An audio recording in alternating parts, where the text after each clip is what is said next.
د حقاني شبکې غړي ومنله چې انتحاري بریدونه یې د پاکستان په خوله کول. بل خو امریکا وايي افغانستان کې مو جګړه نه ده ختمه شوې. جزئیات هم دلته وګورئ او چینل سبسکرایب کړئ. د حقاني شبکې غړی سمیع الله محمدي وایي چې د موټر بم او ځانمرګو بریدونو د سمبالولو متخصص دی. له یوې بهرنۍ شبکې سره مرکه کې تایید کوي چې پاکستان ورسره د پخواني جمهوري دولت پرځولو لپاره همکاري او مرسته کوله. خبریال له نوموړي پوښتي چې دغه کار یې په څه هدف کاوه او دی ځواب ورکوي. پاکستان په دې کار کې خپلې ملي ګټې لرلې او موږ خپلې ګټې لرلې. پاکستان به موږ افغانستان ته راواستولو چې دلته امریکایان په نښه کړو او د هغه وخت حکومت چپه کړو.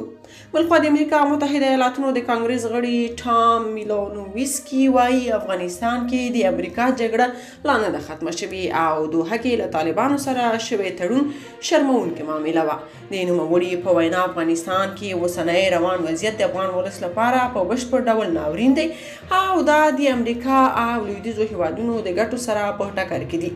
د امریکایي سناتور له BBC سره مرکه کې ویلي له افغانستانه وتلي امریکایي پوځیان خپل ټاټوبي ته نه بلکې خلیج ته ستانه شوي او له خلیجه به افغانستان کې د ترهګرو پر ضد ډراون او نور بریدونه کوي ځکه چې القاعده ډلې ته نوې موقع په لاس ورغلې ده.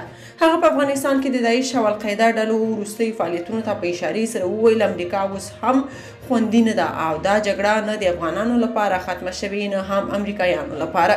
نوموړی داس مهال دا څرګندونې کوي چې له دې وړاندې ځینو نورو لوړپوړو امریکایي جنرالانو او سناتورانو هم افغانستان کې د القاعده په شمول د ترهګرو ډلو د فعالیتونو د ډیریدو په اړه خبرداری ورکړی و. که تاسو په دې اړه څه نظر لرئ په کومنټ کې شریک او چینل سبسکرایب کړئ.